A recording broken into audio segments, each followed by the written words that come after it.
谢谢大家回谢北的时间，我是大叔嫂。我是大叔甲。我们这次又找到了另外一位也是很传奇的、很传奇的大哥来跟我们分析这个能源的事情。那这个大叔甲，你要不要稍微介绍一下我们今是的，天大哥是谁？先简单介绍一下是 Gab，他是美国 Potomac Asset Management 的总裁。那在他们是2008年的时候设立第一个能源的创投公司，所以这样算也10几年了。那 Gab 之前也是投资银行这一个行业里面的老手，他之前在Alex Brown 当副总裁。那如果对像大叔的这种年纪的人就知道 Alex Brown 误会啊，对对误会啊。然后经过1零创被并购之后呢，他现在是德意志银行的一部分了。所以我们很高兴能够等一下听他帮我们解析一下他们如何从这个投资的角度来看能源的这一块。对，那大叔上呢？对，就是觉得很有趣，因为我们其实一直觉得能源当然很明显是一个很大的产业。那当然大家对什么绿能啊等等，就是最近也是一个很重要的话题。所以我们其实一直对能源的这个所谓的 ecosystem 的概念，所以如果大家还记得这过年前，我们先从这个加州的加州的台电它怎么发电，然后它的整个政策上的规划等等，然后它是怎么去辅导就是让整个市场做起来。然后第2集我们就邀请到那个最厉害的电动车美眉跟大家分享这个怎么用，所以我们是2个极端，一个是怎么发电，一个是怎么用电这样子。所以我们这次也想说，那中间但有很多事情可以讨论，可是也真的很有趣的找到一个专门投资这个发电不管是绿能还是其他方法的这个发电。所以那我们就进入节目，然后听听看这个 Jeff 有什么跟我们分享的。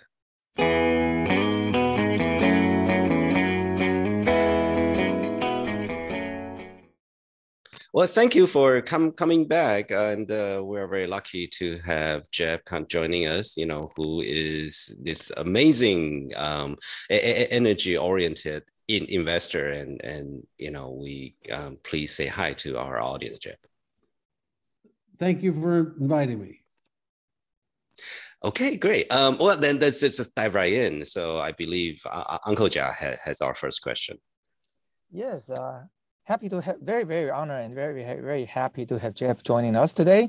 So Jeb, you being the private equity VC investor, how do you guys, meaning capital providers, look at the space of green energy, and how do you think about it? Well, we are top down, right? Mm-hmm. So we try to find opportunities that really fit the venture model, right? So we're looking for companies that are trying to commercialize interesting technology that what we think has a future without necessarily having massive subsidies from the government, right? So we have again, a top-down view of the world. We look for companies that we think have technology that's been fairly well proven. It has sort of crossed the valley of death, as they say, and we are interested in finding companies that are obviously have good management, right? So our to a degree we stick to the venture capital idea of bet the jockey but save the horse, right? So we have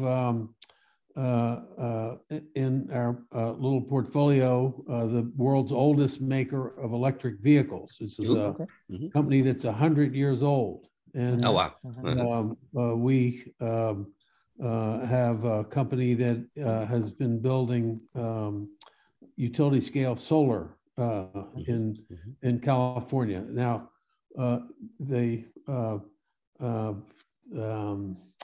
world when we started the first fund in 2008.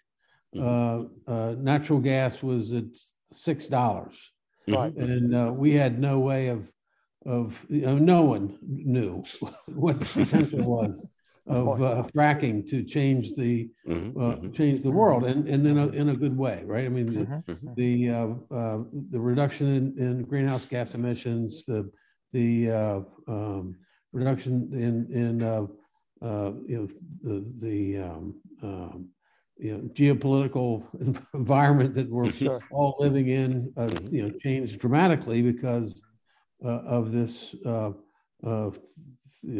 incredible development of fracking at a time when the global energy companies weren't even looking to add to their investments in the U.S. So that was the environment when we got started, right? That was also around the time of the Macondo oil spill in the Gulf, and that had a lot to do with the the world. I don't think it was as much of an impact as I had thought it would be, and there's a simple reason that I didn't really ever imagine, but the Gulf is like a giant sink or a bowl, right, with a drain in the bottom, and all the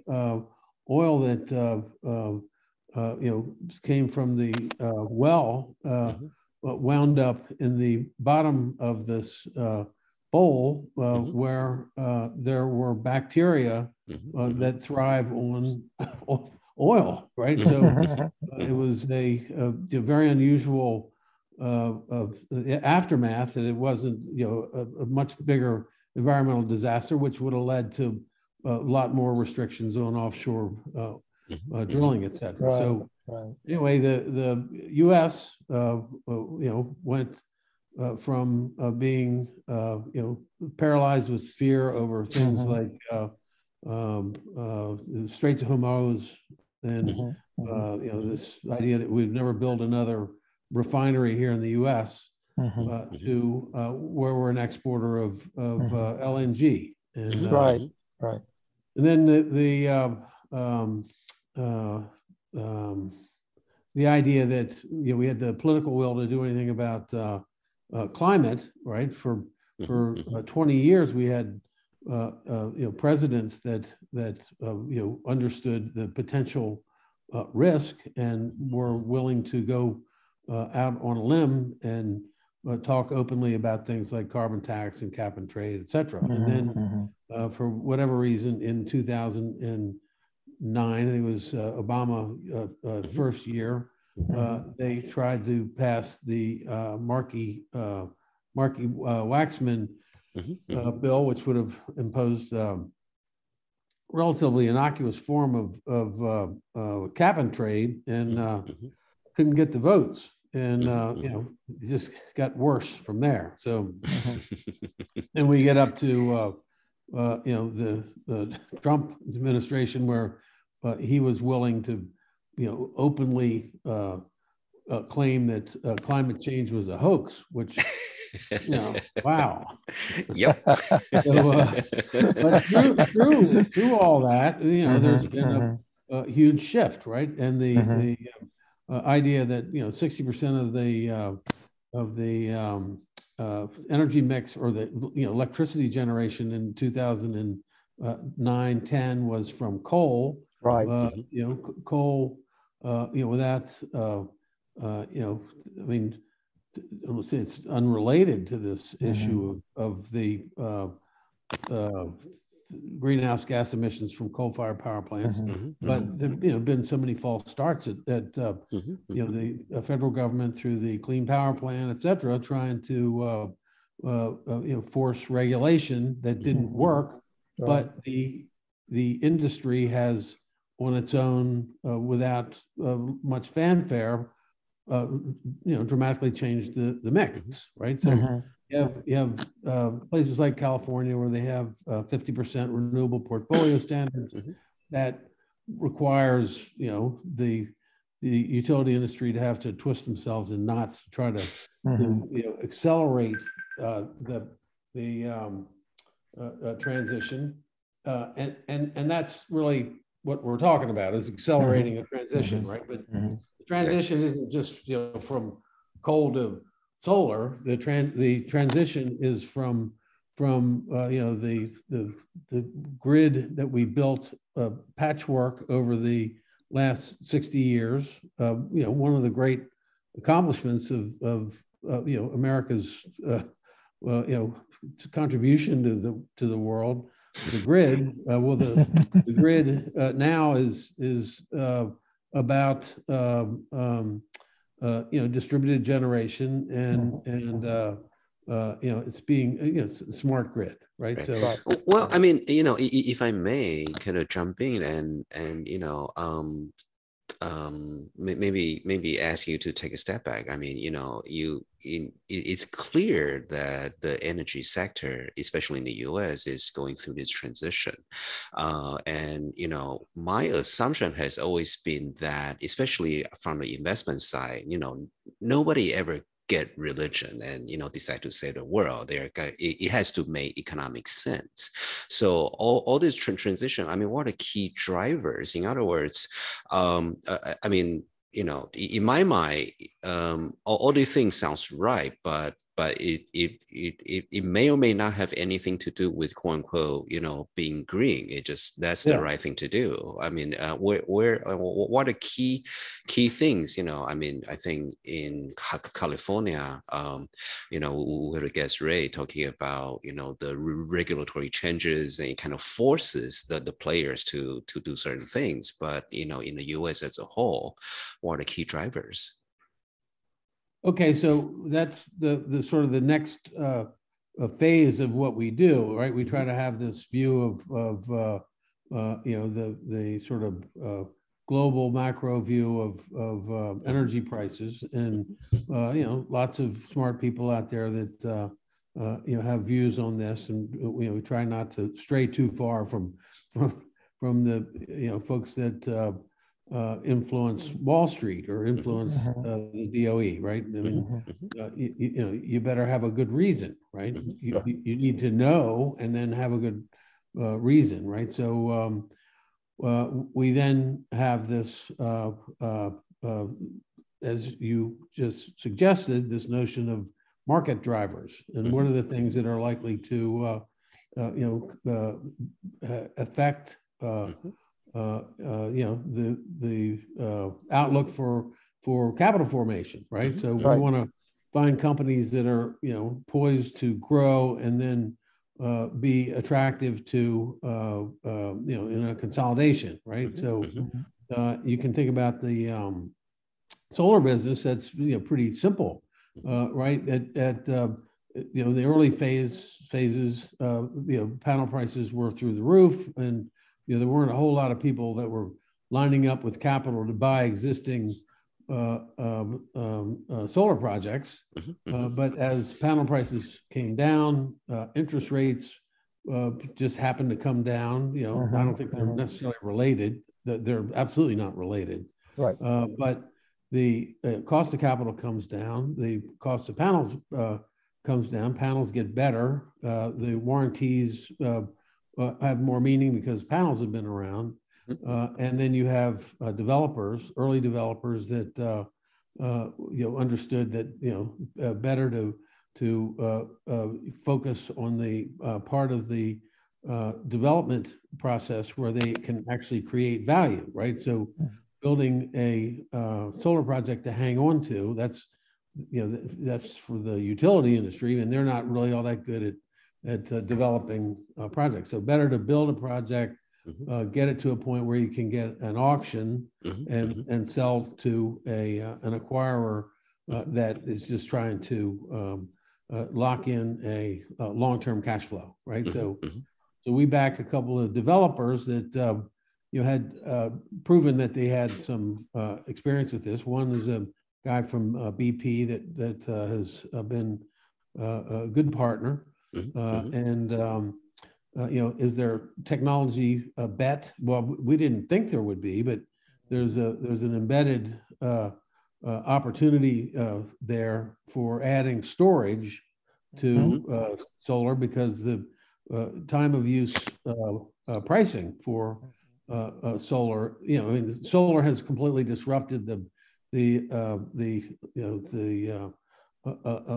electric generation world, because there's only so much you can do with it between the hours of 10 and 2, right? So if you have the ability to incorporate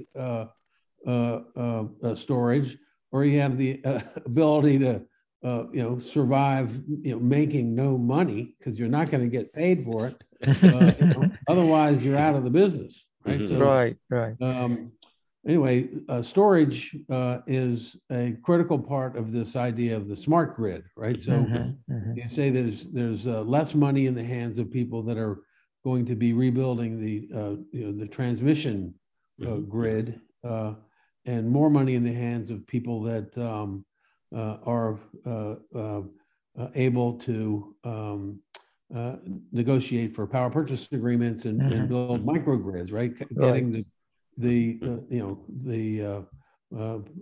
low-hanging fruit for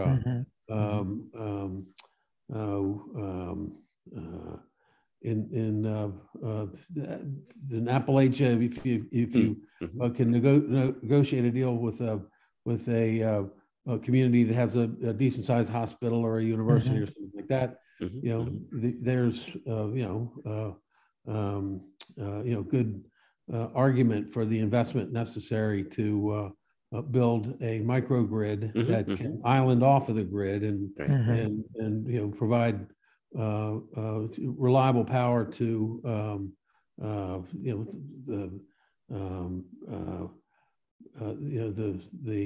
local hospital, which can't afford to be out of power, right? Of course. Puerto Rico, if you want to big bang in this, these storms in Puerto Rico has really that's right, the hurricane.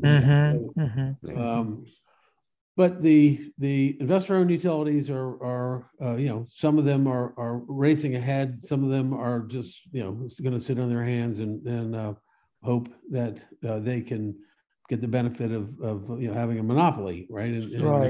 And minimal reinvestment, and those are not really good for us. So I have been really focused on things that we felt fit this top-down view of the world, and themes that we felt were investable, right? And so the idea that battery prices would come down, we felt that was investable theme, and we certainly didn't want to be making batteries, right? So we wanted to be a buyer, right? So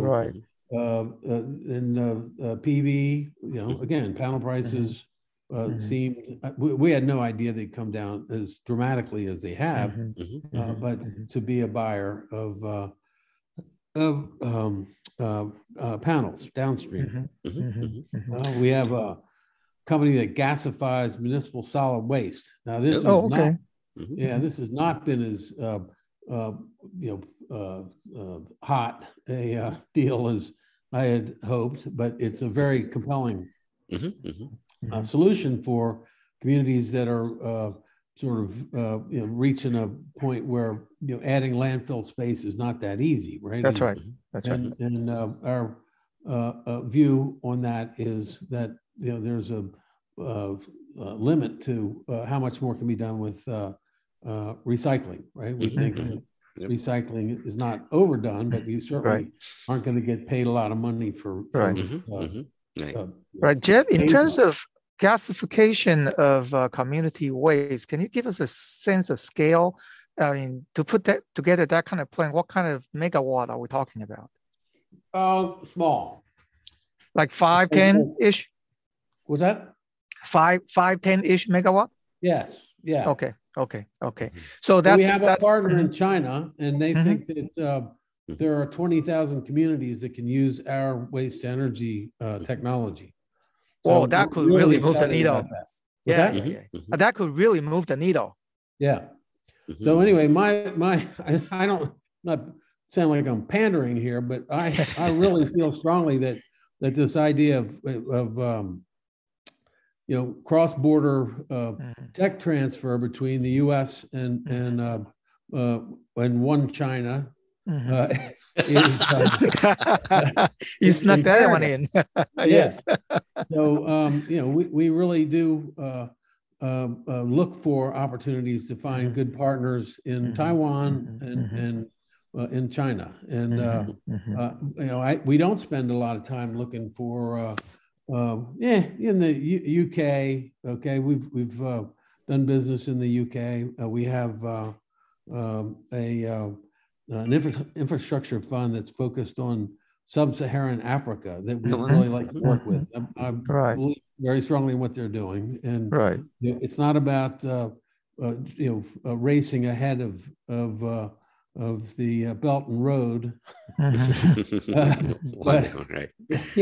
But there's a really good argument for finding the cities that are going to lead this evolution to sustainable future, right? And so smart cities. And in the U.S., you can look at a competition that was held about 5 years ago. Money from Vulcan, the Paul Allen family office. It's fun, along with the United States Department of Transportation.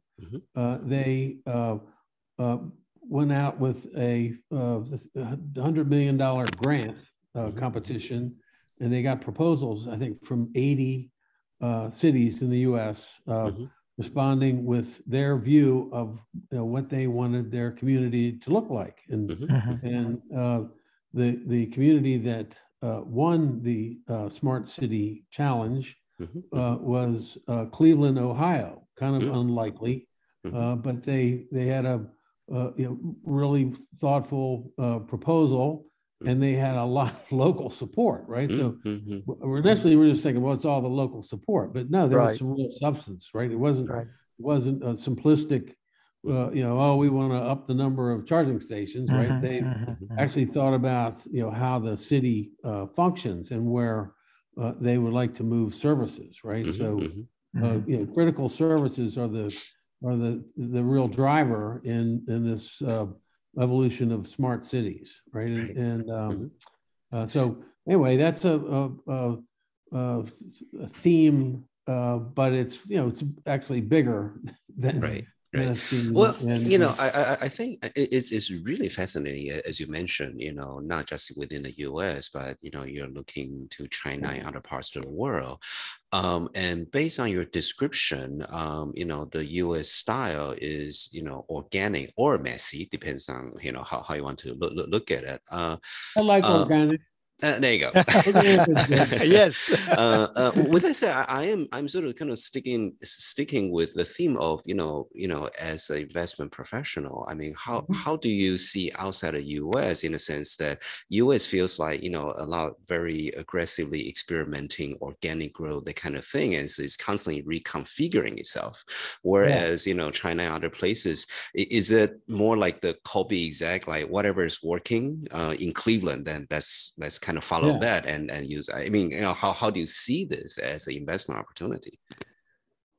Well, again, 80 cities went to the trouble to figure out, what do they want to look like, right? So they all have different, LA's flat, San Francisco's not, different, climates, labor is active labor, not active, on and on, right? So that they all kind of pulled together the, consensus building to put on paper what they wanted their communities to look like. I mean, it's a pretty powerful thing, right? I mean, the Department of Transportation, people don't think of the Department of Transportation as being, this, place where you go to kind of figure out what America is going to look like. But I mean, it is. DOE, people assume DOE, but DOE is a very complicated place, right? And DOE was actually set up to oversee atomic energies. Exactly. Right. So, yeah, these are cold warriors in there, right? So, but I mean, there's some pretty enlightened people. Now, Stephen Shu and Ernie Moniz were really amazing, right? Amazing people, and they created a culture there that I don't think was snuffed out, but putting the former governor of Texas in there. I mean, that was just really bad.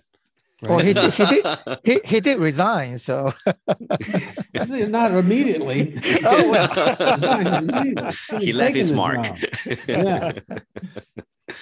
Right. So but, I mean, that's DOE, where you would think, but it's not, right? It's EPA, right? EPA has responsibility for creating what's called RIN credits. Right. Matching up. Do you guys know what RIN credits are? Go ahead, please explain it to well, I'm just audience. saying, I'll be very impressed because, I can explain it, I think, okay? This is, you talk about organic versus messy. Okay, so the Congress decides what the hell, all we got to do is figure out what can we do to get some of these, red states interested in create markets for biomass, right? So they create this idea of RIN credits, and somebody says, well, you got to let them do some other things like maybe landfill gas, right? Because you can make the case that it's biomass. Sure. So it's the electricity generated from landfill gas that is being used to generate, electricity generated from burning of landfill gas used to charge electric vehicles.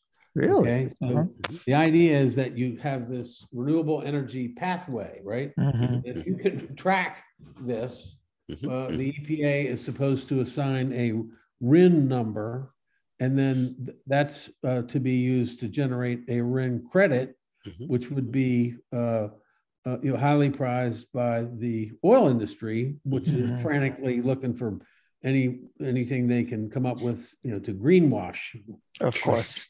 Right. ESG, I think that's the word. That's a apolitical term right there. Yeah. I mean, think about how convoluted that is, right? But that was something that actually made its way through the last administration. Now, I don't know if it's back on the table now, but it will be when you need to go after red state members of Congress. That's the kind of stuff you have to do, right? Yeah, so, sure. So we're not looking for investments that come from this erratic behavior of the Congress. We just have to deal with it, right? Yes. Don't hold back. Seriously, how do you feel about the Congress? Yeah, let's be real diplomatic here. Yeah.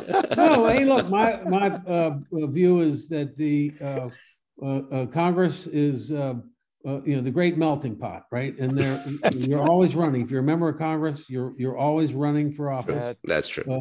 You have there's always been members of Congress like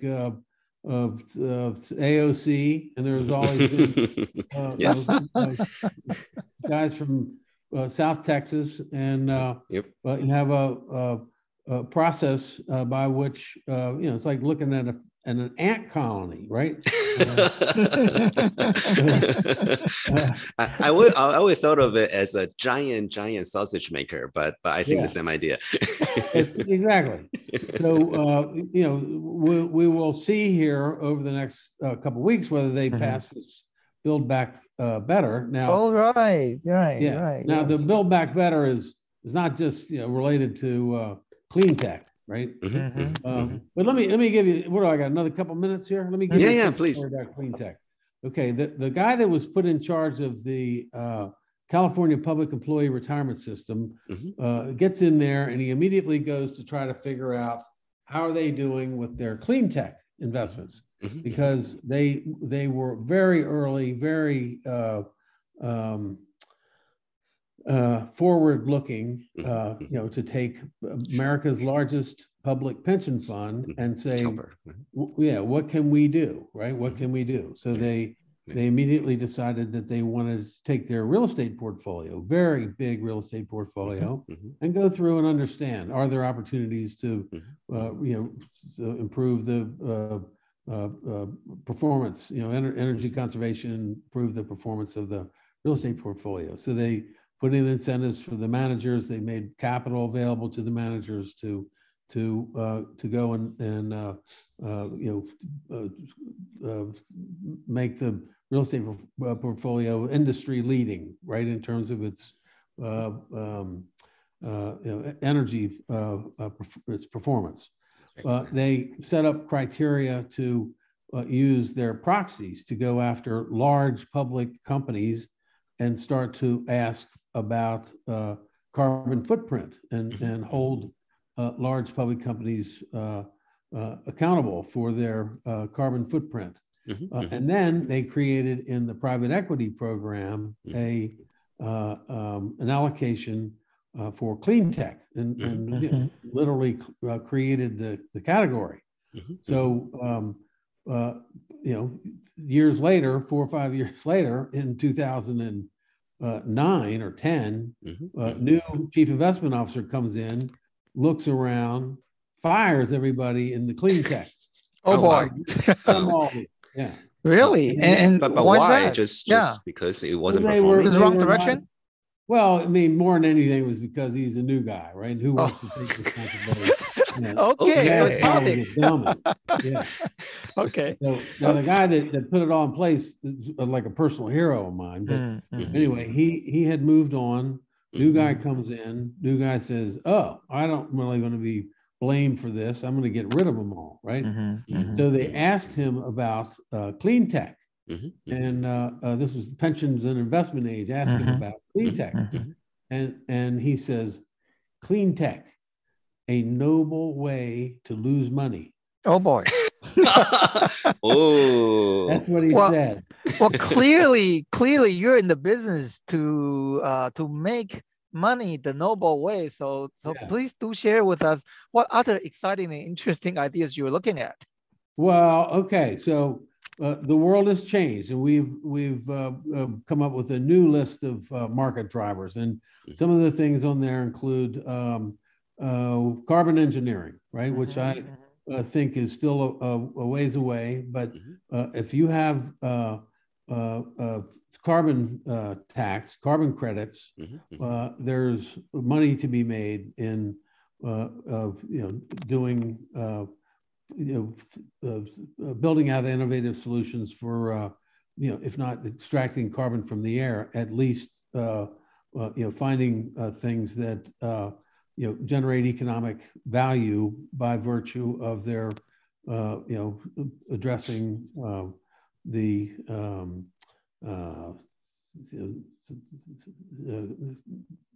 carbon reductions. Right.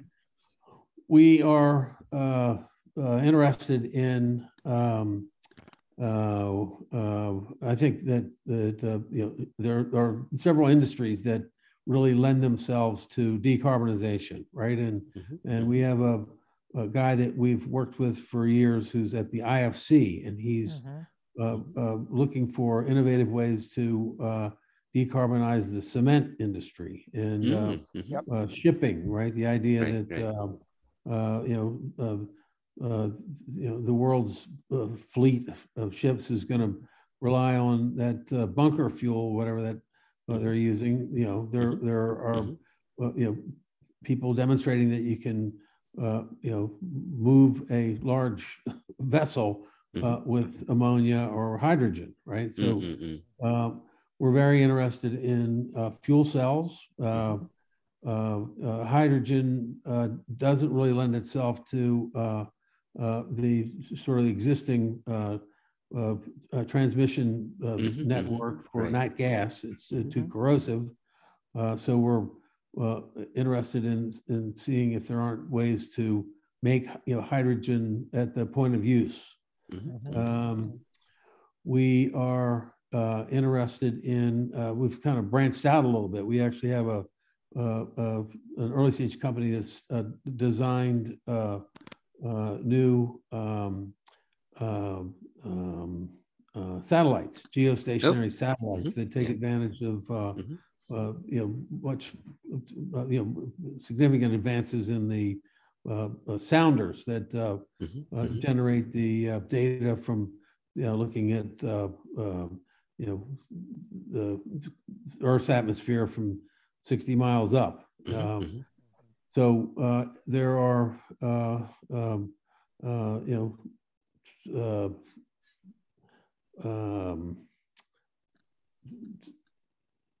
some very successful designs for small modular reactors. Small modular reactors are not going to have the same exposure to the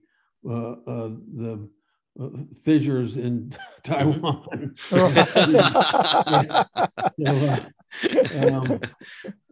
And I actually have a guy that worked for us for a while who's closing in on commercially viable fusion. Okay, and so I mean, there's enormous opportunity out there. Now it's not like life sciences. I think life sciences is in a golden era here for the next 20 years. Sure. But I think you can easily see there being arguments for new companies that are trying to commercialize things like fuel cells and small reactors, etc. Great. Well, thank you. I mean, thank you very much yet again for giving us so much food for thought. And we're coming to an end of our program here. We want to thank you again, Jeff, for joining us. And maybe there's another episode in the making. Very good. And you all come here to Maryland, and we'll with some blue crabs. And I'll interview you. Okay? Excellent. It's only fair that way. Thank you. Very good. Thank you. Bye-bye.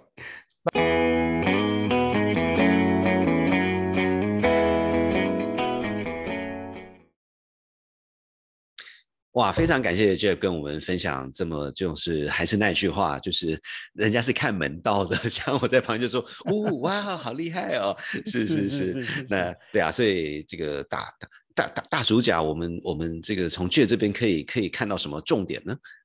我听到的一个大重点，至少他在讲的时候了，我心里就赶快那个心里小 memo 一下，就说他有一直在强调说，他们希望投资是一些能够不靠政府补助也能够发展非常好的这个新创公司。我觉得对我来讲，这就是某种程度又回到说我们上次跟瑞聊的，就是说这中间是有一些理性的计算啊，就是说补助也可能就是一阵子，那补助没有的时候，那个这个东西到底成还不成，就是变成一个很重要的一个点嘛，哈。然后刚才我们在聊的时候，道路上也有讲，就是说其实不只是补助，就是说整体的从政府的政策面，还是这个胡萝卜跟棒子得弄清楚状况。政府在这个决策的过程中，能够有条理的去清楚的想清楚，我觉得这是对于跟投资这一环扣一环，我觉得还是蛮重要的一件事情。是啊，我觉得就是从政策面，因为大家一般想要政策面就是要补助，那我觉得不是说补助不重要，而是它里面很多所谓的游戏规则，它的法律上要怎么配套，然后这个时候呢，大署长当然就立刻要那个经济魂要上升这样子。是。不过就是这件事情其实某种程度不见得要很难嘛。所以不见得很难是说从一个政策角度就是所谓的 marginal return， 就是你要让人家是可以赚钱的那就是一个合理的投资报酬率，就是说长期来讲的话，那就会有人愿意做。我觉得这个其实是包括我们第一集跟瑞讨论，然后他也讲到说，因为加州政府有做了很多相关配套的政策的修改，相对于美国联邦政府，他就是只是给钱，可是他并并没有做出一个游戏规则上一个更其他的修改，所以加州很成功，美国联邦政府就不太，就是他只是给钱啊，应该说你如果拿到那钱是不错了，我倒不知道，所以我觉得这个是我们还蛮值得借鉴的地方，这样子。对，如果只是给钱，就像再回到刚才大叔常讲的，我记得巴菲特有讲过说，你如果在一个什么荒岛上开始写支票，人家会找得到你的。天哪，我听得懂。是。然后我刚才又在听的时候，我就要想到，就是说，哦，对，那个Jeff 说他对于那个所谓的 solid waste gasification 来发电，就是说固体废弃物气化发电这个 idea 想法，他觉得在美国是非常有潜力，因为美国的这种大大小小的城市啊，因为美国它的这种能源啊，这种所谓的 infrastructure 也是非常非常是地方型的事情嘛，的事物嘛。那他说这个在美国有潜力，加上说他，然后又想说，其实中国也多方面跟他们聊过这件事情，那你这个中国又制造又什么的，所以他们的废弃物应该也很多，然后就让他想到说，这个东西应该也来中国推广，然后这是当然是我自己想了，我自己立刻就想到说，哇，美国人真的是务实，爱赚钱啊。有吗？我们台湾人也很爱赚钱啊。等一下，我们不可以说他。是哦，对不对？所以回到这个角度，爱赚钱都是人的天性，然后计算自己的利益都是非常理性的，所以这个我也不知道应该得到安慰还是得到沮丧，反正就是人性很好。是呀，其实就像刚才大叔甲提的，就是说因为传统上能源就是一个很 local 啊，就是台电啊，就是台湾发电啊，加州有加州的台电，大家有各做各的。可是就是在整个这个国际化过程，然后其实很多听起来啦，就是一个技术的发展，我们今天已经走到说，这个又回到想当年，在没有 internet 之前，就是你是无法想象 email 的，可是到今天 email 就全世界啊，所以最后不会是说有台湾 email 有美国 email， 没有 email 就是 email 啊，我觉得这个事情就是商机就在这儿，没错。是，好，那我们今天也很感谢大家这个收听我们节目，然后那个就这边至少我个人是学到很多。那当然我们下一集呢会下个礼拜3我们会稍微换个口味，那这个是那个跟吴老师，他是这个水墨的这个大师这样子，那我跟他认识很久，然后本来是跟他说故宫3宝我没去看，你可不可以稍微解释一下，然后他说他还加料，因为现在故宫有一个新的展叫做无声诗，是讲南宋的绘画，所以也希望大家多多期待。 OK， 好，拜拜拜拜。好的，那恭喜你又收听完了一集谢伯伯时间。那在节目正式结束之前呢，我们想要特别感谢一下我们的后制团队。那我们就先从感谢 Oliver， 没错，就是我自己，再来是 Ariel、Hannah、Lalisa， 当然还有大叔赏及大叔甲。如果你喜欢我们的节目的话，也欢迎订阅、留5颗星、按赞以及留言分享你的想法。最后，在这段疫情里，大家要好好照顾自己与身边的人，祝福大家平安健康。那我们就下集再见咯，拜拜。